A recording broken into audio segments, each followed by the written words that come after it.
Top 10 Pawn Stars items that turned out to be fake. We've all seen expensive, mind-boggling items that are brought into the Pawn Stars and were traded with huge amounts being exchanged hands. There have been so many items that were brought into the pawn shop and turned out to be fake. Did the owners of those items know the stuff was real or fake? Well, no one knows, but that's what Rick and his team are there for. Hello and welcome to another exciting episode of Reality Drama. Here are 10 Pawn Stars items that turned out to be fake. Keep watching, you might also see some of these items coming in front of you. Just a reminder of how you can enter our new giveaway in which you can win a new iPhone 12 Pro or a new MacBook Pro. Just leave a like, subscribe to the channel, and watch the whole video till the end. 1. Fake watches. In all fairness, the subject of this entry isn't someone who was actually on Pawn Stars per se. Rather, they ripped off the Pawn Stars gang before they were famous worldwide.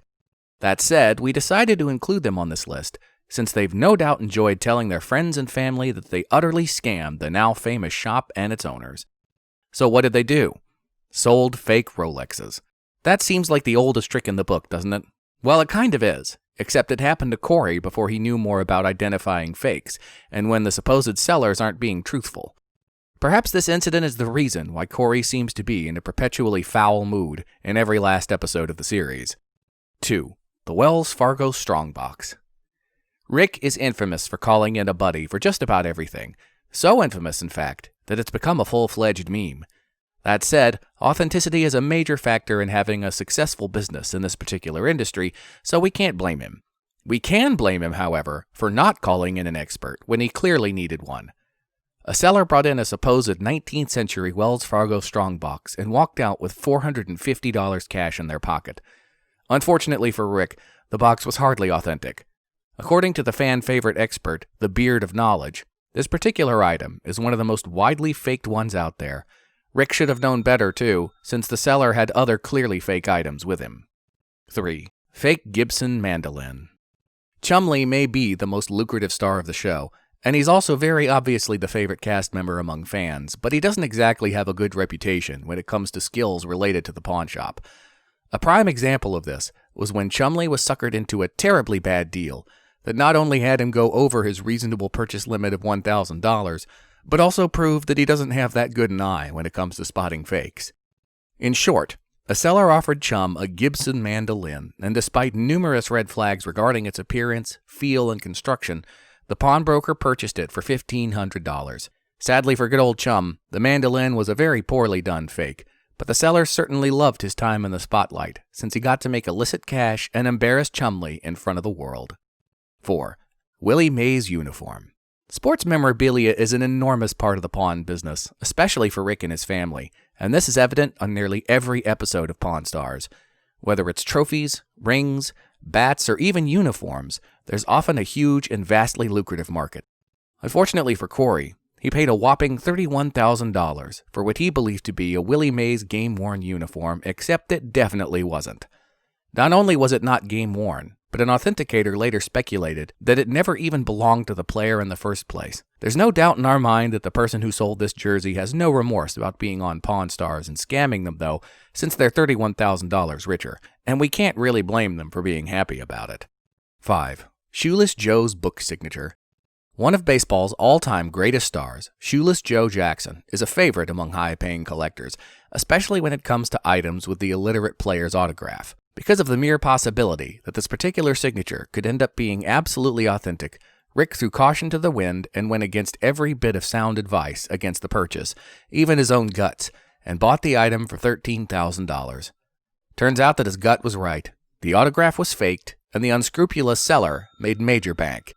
It's rare for Rick, of all people, to make a mistake as excruciating and devastating as this one, and we're sure he learned a major lesson from this less-than-stellar experience, particularly the value of his gut, which has been in the pawn business for years. 6. Vic Flix Fender Stratocaster. Vic Flix is certainly a name that stands out, but a casual reader might not know the man behind the name or what makes him so famous. Vic is a British session guitarist, and his ultimate claim to fame is that he was the original player of the iconic James Bond theme. As you might imagine, Vic, his James Bond work, and the guitar he played it on have a lot of value attached to them, and that's what Vic was literally banking on when he brought his guitar to the pawn shop.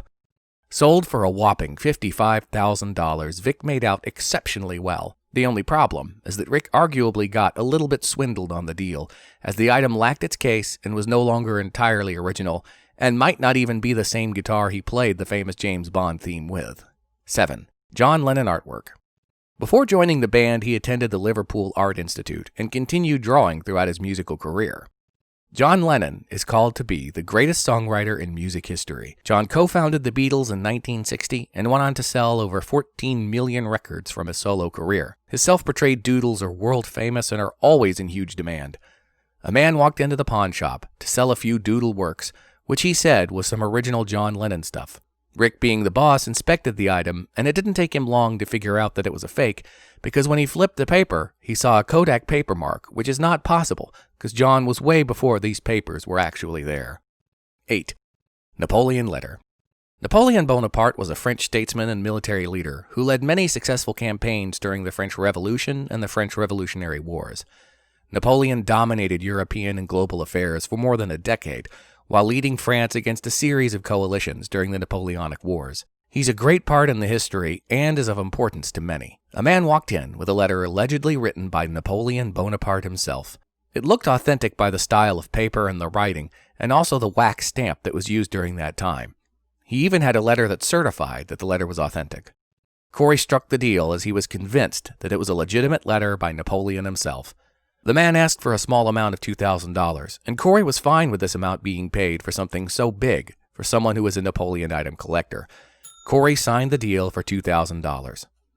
Rick the boss sent Corey to an expert to check with the letter's authenticity, and the small amount of $2,000 was too much because the expert could figure out that it was not real. The expert said that the ink used was neither smudged nor faded. Corey even thought to sell the item for $20, but Rick refused, as he said that no fake items are sold by us on the pawn shop. $2,000 went into the drain, and Corey again had to learn a lesson. 9. Pete Rose baseball card. Pete Rose is regarded as the best baseball player in baseball history.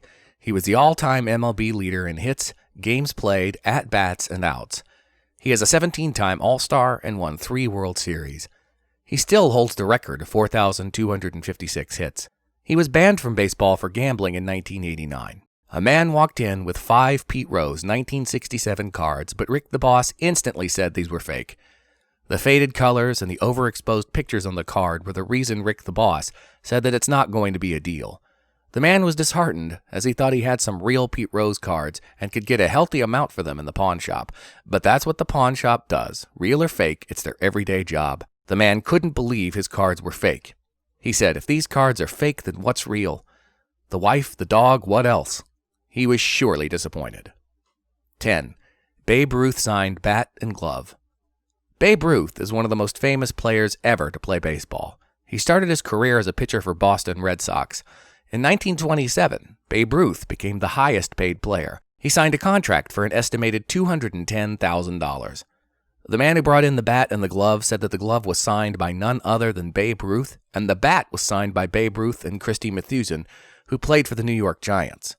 The owner hoped to get $120,000, and as soon as Rick heard, he had to call an expert for advice. The expert came and said that the authentication papers were fraud and were signed by a criminal who was caught in an FBI sting known as Operation Ballpen. 14 other people from 5 states were also caught in this fraud. With all the information about the authentication of the glove and the bat, Rick instantly walked away from the deal. We hope that the information did help you about reals and fakes. So the next time you see some piece of history in front of you, you might want to put its authenticity to the test. Thank you for watching the video till the end. Do hit the like button and do subscribe to our channel.